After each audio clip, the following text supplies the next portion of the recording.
It reveals a condition akin to disease that spreads like an epidemic. The president just said burning the flag should be illegal. And it is a protected constitutional right. I just don't even know why there aren't uprisings all over the country. You have released the whirlwind. If this country doesn't give us what we want, then we will burn down this system. Their goal is the overthrow of our government. The controversial Teddy Roosevelt statue many see as an insult. We're tearing this statue down. Destroying property which can be replaced is not violence. They are seeking to weaken America. They are erasing everything. I don't care if it's a George Washington statue. Like an epidemic. We have an incredible opportunity. Quarantine is necessary to fundamentally transform transforming the United States of America. to keep it from infecting this nation. I'm Donald Trump, and I approve this message. Democrats are currently, and have been for the past 10 years or so, arguing that things that haven't happened have happened, and vice versa. And the biggest example of that right now is the cities on fire, Portland, the defunding of the police, all of these things. And the idea that when the federal government, which is President Trump, he's the head of the executive, but these men are career service people. So they work at the ATF and DHS, and they are career people. They would go in, whether it was Obama sending them, which, by the way, he would have done, or President Trump, and they're going in to protect these federal courthouses and federal buildings and monuments. And they're doing that because it's the right thing to do.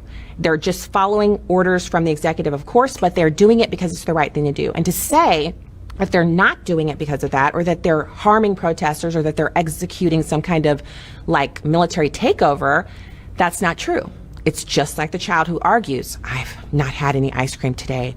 Oh, you don't love me anymore. Yeah, I do love you, and you already had a huge bowl of ice cream, and you're not getting any more. You're probably going to need a nap because you seem a little, delusional right now, but I love you so much.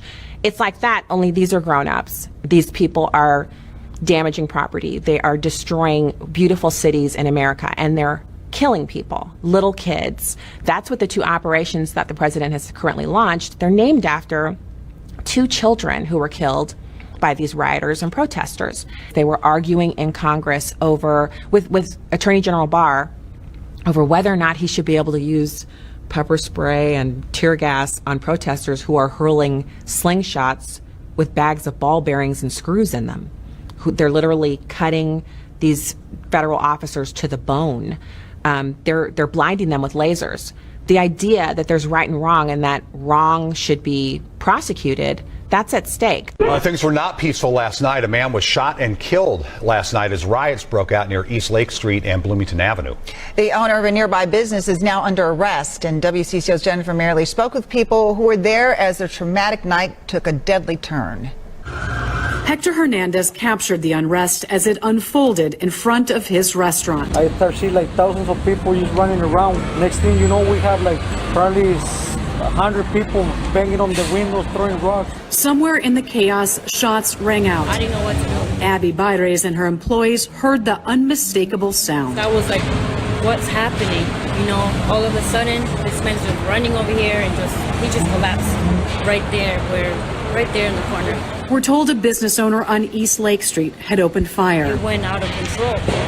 So I could understand his fear and his pain, knowing that he's about to lose everything that he's worked for so many years. This is not how it should have been. People watched as officers started CPR on the seemingly lifeless man. They didn't want to let it go. They was keep doing it, keep doing it, keep doing it. I never seen nothing like that in my life, never. The aftermath, the glass, the debris still on the ground. A reminder of the rioting and another life lost.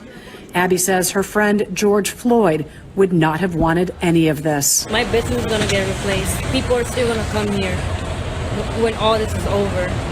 But to witness another black man die right here and fighting for his life, which is what we're the opposite of what we want justice for. In South Minneapolis, Jennifer Merrily, WCCO 4 News.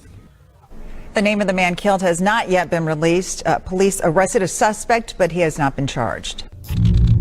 This is a movement, I'm telling you. They're not going to stop, and they should not. These people are tearing up our lives. Third straight night, Portland police declared a riot. The vast majority of the protest has been peaceful.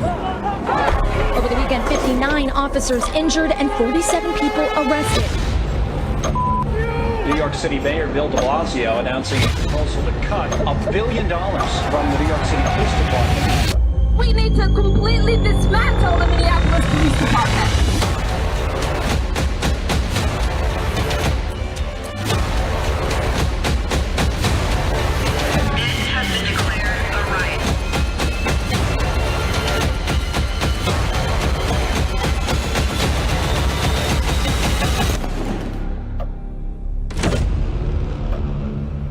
You won't be safe in Joe Biden's America.